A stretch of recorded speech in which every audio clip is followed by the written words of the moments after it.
Hey everybody, it's Kent with KG's Books. I was just digging around in the storage room and I found some really cool books back there, so I figured I'd bring them on out and show you. Actually, this first one, I just listed this one on eBay. eBay seller Animal Vet 52, homeopathic domestic medicine. Cool old medical book.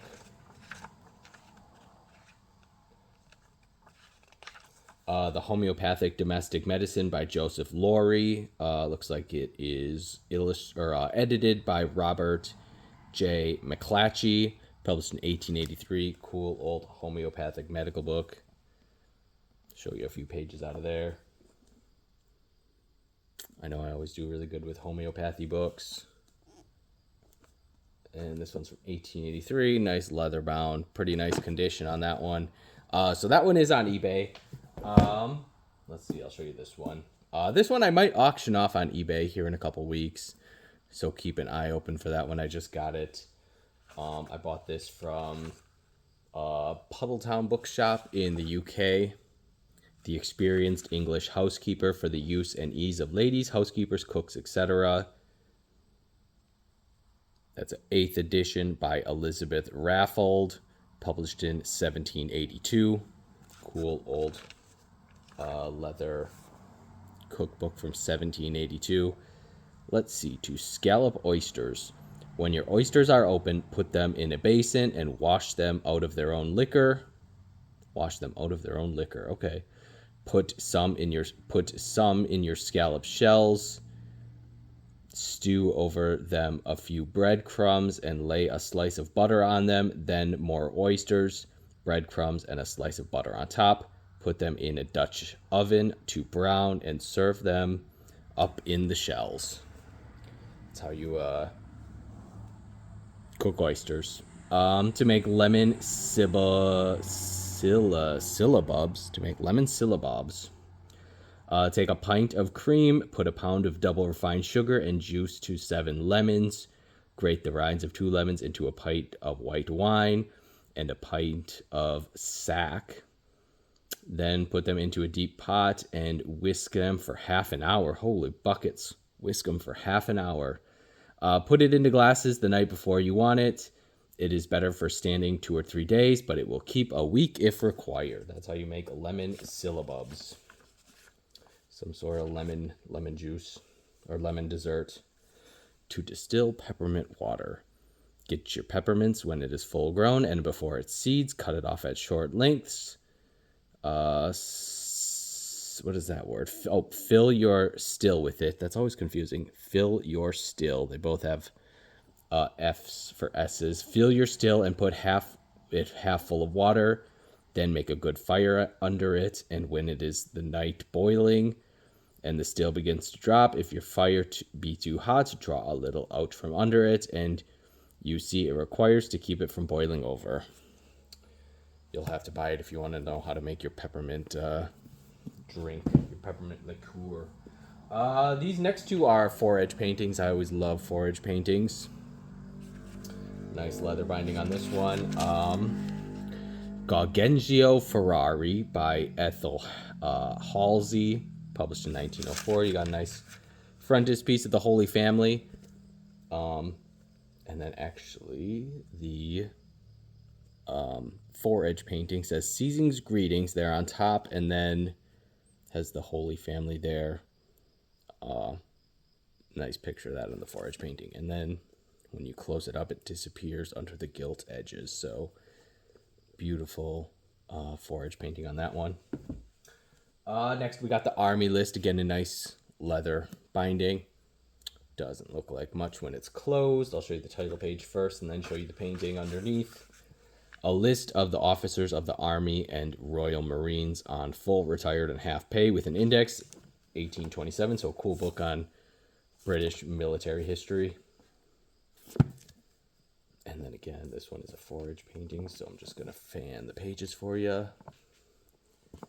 See if I can get you at the right angle. I'm not sure what exactly. It looks like some sort of got the army lining up there. Some sort of parade or dress rehearsal or something. Awesome Fore-edge painting. Ooh, this one. I'm really excited about this one. Pride and Prejudice. I know everyone's going to want this one. It's not going to be cheap, but this one will be for sale here. I think I will probably put it on my eBay as a buy it now here in the next couple weeks, and I don't think it's going to last long at any price. I actually bought this one at the same place as that cookbook. Pride and Prejudice by Jane Austen, illustrated by Charles E. Brock, introduction by Austin Dobson, 1899. So it's illustrated, it's in really nice condition, and it has the pretty pictorial front cover and the spine. That one would look pretty great on your shelf. I tell you, the price of Jane Austen books just keep going up and up and up. I don't know when they're ever going to stop. Up next, we got another Jane Austen. We have Emma by Jane Austen. This one's illustrated by Hugh Thompson. Beautiful, beautiful binding on that one. This one was designed by Albert Angus Turbane. You can see the AAT initials hidden right there in the binding. Look up Albert Angus Turbane if you don't know him. He designed some of the most beautiful bindings in the Victorian era. Got the beautiful peacock end papers. Emma by Jane Austen, illustrated by Hugh Thompson. Again, introduction by Austin Dobson, 1898. So tough for me to sell books like this. I would like to keep them all for myself, but do need to pay the bills and attempt to make a living, so gonna have to let some of them go. Next we got a nice copy of Alice in Wonderland. Again, I'll probably get this one up on eBay here shortly. Alice's Adventures in Wonderland, a really pretty binding on that one. Again, copies of Alice in Wonderland are just prices seem to be going up and up and up on those as well. Don't see a date on that one, but I would guess it's maybe 1910s or 1920s, something like that. And again, great condition, great cover design, illustrated, everything you want in a kid's book. We got a nice 2-volume set of Alice's Adventures in Wonderland and Through the Looking Glass. I guess the covers are a little... One sec, I'm going to turn off my notifications so my phone doesn't... Whoa. Turn that around. There we go, we're back. Nice Alice's Adventures in Wonderland by Lewis Carroll. That one's published in 1948. Again, really nice condition on that one. And it is illustrated. There you go. You got the Cheshire Cat there. And again, Through the Looking Glass. That one is also from 1948. Got Tweedledee and Tweedledum. Standing at attention. Next, we got a couple of really nice Charles Dickens Christmas books here. We got The Chimes. Beautiful leather binding. Man, that one is nice.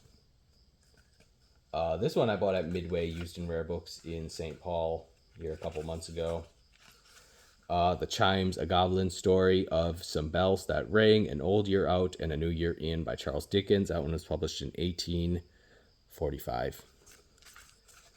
Show you some of the illustrations in this one. Oh, and actually the original cover there is bound. I always appreciate when they do that, when they put a fancy leather binding in a book and then they bind the original covers and spine in the back. I always appreciate when they do that. And then next we got a nice copy of The Christmas Carol. I think this is a facsimile, but again, beautiful leather binding on that one.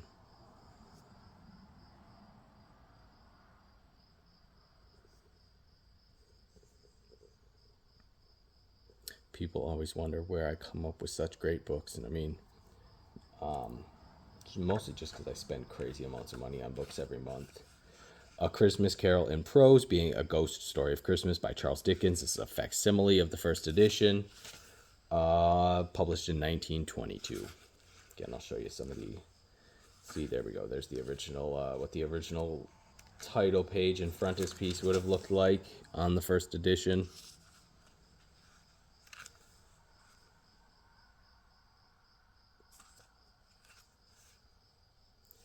Jacob, he said imploringly, old Jacob Marley, tell me more. Speak comfort to me, Jacob. I have none to give, the ghost replied. It comes from other regions, Ebenezer Scrooge, and is conveyed by other ministers and other kinds of men. Nor can I tell you what I would. A very little more is all permitted to me. I cannot rest, I cannot stay, I cannot linger anywhere. My spirit never walked beyond our counting house. Mark me. It is a habit with Scrooge, whenever he became thoughtful, to put his hands on his breeches in his breeches pockets.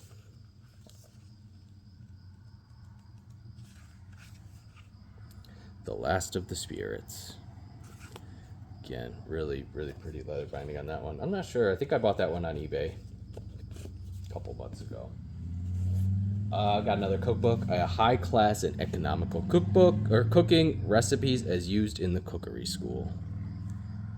Very pretty Art Nouveau design on that one. High-class and economical cookery recipes as used in the cookery school by E. Roberta Rees.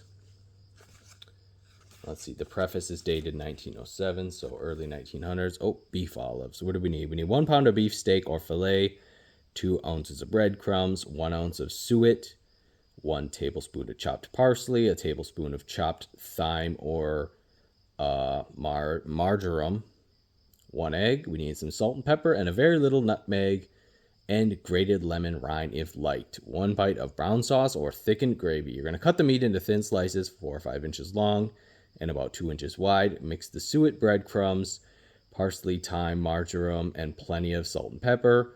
Bind all together with an egg and spread in a little of this mixture in each of the slices of meat. Then I assume you're going to cook it. Ooh, coconut cakes. Need 2 ounces of butter, 2 ounces of castor sugar, 1 egg, 2 ounces of desiccated coconut, 6 ounces of flour, a tablespoon of baking powder, or use Coombs self-raising flour and omit the baking powder, and about 2 tablespoons of milk. Mix it all up and bake it. Ooh, we got the cake recipes. I am curious if any of you collect old cookbooks, do you actually try a bunch of the recipes? I would assume you could. Irish stew, you just need 2 pounds of potatoes, 1 pound of scrag and neck of mutton, a 1/4 pound of onions, a tablespoon of salt, and a tablespoon of pepper. Pretty simple, except the scrag and neck of mutton. I suppose you could just use a different piece of lamb as well. But I do love old cookbooks. They're a lot of fun to look at. 5 Weeks in a Balloon by Mr. Jules Verne. Ooh, pretty, pretty, pretty. This one maybe I'll auction this one off on eBay. It's pretty nice. 5 Weeks in a Balloon, A Voyage of Exploration and Discovery in Central Africa, from the French of Jules Verne. Obviously translated. Second edition, published in 1874. I believe this one is nicely illustrated as well. Very fun adventure sci-fi novel. I don't know if this one is really even considered all that science fiction. I suppose it's more of just an adventure novel compared to his other novels. Again, really nice copy of 5 Weeks in a Balloon. Next, Pride and Prejudice Peacock Edition. Everyone, I'm sure if you've been watching this channel, you recognize the beautiful Pride and Prejudice Peacock Edition. This one was also designed by Albert Angus Turbane, I think. Pretty sure this one is designed by Mr. Turbane as well. This one isn't the most rare of the Pride and Prejudices, but everyone wants this one in their collection. I sold one maybe about a month ago, an 1894 first edition. That one was a little bit beat up. That one brought $1,700. This one is from 1895, so it's not the first edition, but this one is much nicer condition than that one. And actually, I do have this one for sale at my bookstore in Marshfield, Wisconsin. I suppose my online customers could reach out to me if they would like a quote. Pride and Prejudice by Jane Austen, with a preface by George Saintbury and illustrated by Hugh Thompson. Show you the frontispiece. Reading Jane's letters. Show you the printing information right there. Show you a few of the illustrations as well. Again, this is probably one of the most beautiful books ever made, in my opinion. One of the most beautiful bindings. That one is pretty special. And again, any one time, there's I don't know, at least a dozen copies listed on eBay. Anywhere from, I mean, a beat up copy is going to run you maybe $900 to $1,200. A nice copy is going to be $4,000, $5,000, $6,000, maybe more. I know there's some dealers out there asking $10,000 for a really nice first edition copy. That might be a little too high. This one is probably worth maybe in the $2,000 to $3,000 range.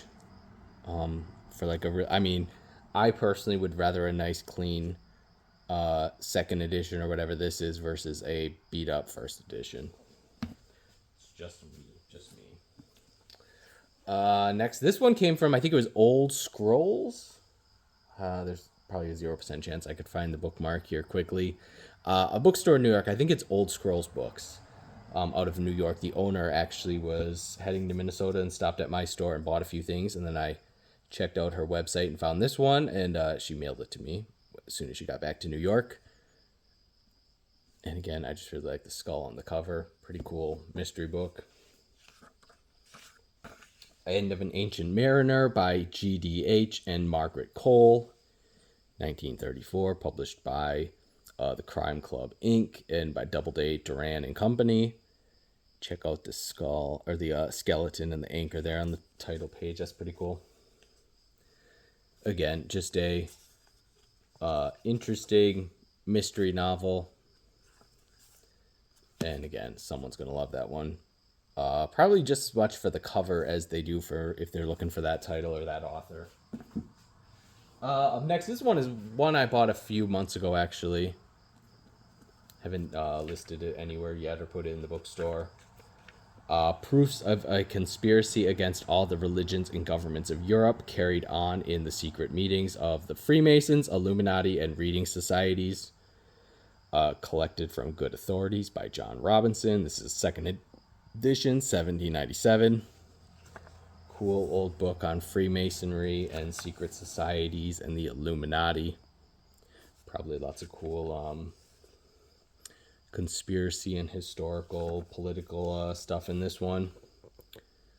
We must win the common people in every corner. This will be obtained chiefly by the means of the schools and by open, hearty behavior, show, concessions, popularity, and toleration of their prejudices, which we shall at leisure root out and dispel. The German Union. This is followed by some allusions of a secret correspondent that is quick, unsuspectable, and all discovery or treachery, and attended with no expense, by which the business of the secret plan, different from either of those communicated to the sworn brethren at large, is carried on, and which puts the members in a condition to learn everything that goes on in the world for or against their cause, and also teaches them to know mankind, to gain an influence over all, and enable them especially to promote their best subjects with all offices, etc. And finally, from which every member, whether statesman, merchant, or writer, can draw his own advantages. It's always a little tough to read when some of the F's are S's and some aren't. But a cool old book on Freemasonry and the Illuminati and other secret societies. Up next, I got a little pile of tree calf leather books. Really nice condition. Tree calf leather is basically when they dye the leather to kind of look like a wood grain. I'm pretty sure I bought these from the UK a few months ago. Haven't done anything with them yet. Hopefully I'll get them all online shortly. Or send me a message if you see any titles you like. They probably won't be cheap, but I will definitely give you a quote. British Soldier Heroes from Cromwell to Wellington, edited by Spencer Wilkinson. Let's see if there's a date on these. I don't see a date, but that's probably circa maybe 1910s, 1920s, something like that. Nicely illustrated. Great condition, great binding, great topic on that one. Really beautiful book. We got a nice copy of Don Quixote by Cervantes. Again, nice tree calf leather. Really, really clean condition. Man. Clean, clean, clean. Very nice. Oh, there's a book plate. The Adventures of Don Quixote by Miguel de Cervantes. That one was published in 1930. A little bit of foxing, but otherwise a really nice copy of Don Quixote. The Beauty of Britain. Again, really nice tree calf leather, nice condition. Everything you want in a book right here. The Beauty of Britain, a pictorial survey introduced by J.B. Priestley. Second edition. Looks like you got a nice color frontispiece. 1937. Looks like there are some nice illustrations. Let's see if there's any. I wonder if there's any other color illustrations. Nope, just the color frontispiece, but this one is highly illustrated. Lots of great photographic illustrations in that one. All right, next we got British Birds. Dang, these are such nice condition. British Birds by W.H. Hudson with a chapter on structure and classification by Frank E. Bedard with 8 color plates and 128 illustrations in black and white. That one's a little graphic. 1937. See if I can find some of the illustrations. Oh, there's another one, the color illustrations. Yeah, so 8 colored plates and then 128 black and white illustrations. There we go. Again, really nicely illustrated book of birds in a nice tree calf leather. All right, last one. We have Heroes by Kingsley. Yep, by Kingsley. Again, fantastic binding. The Heroes or Greek Fairy Tales for My Children by Charles Kingsley, illustrated in watercolor drawings by W. Russell Flint. Beautiful artwork, and that's this one. 1924, it looks like. See if I can show you some of the other illustrations, as long as they're not too graphic for YouTube.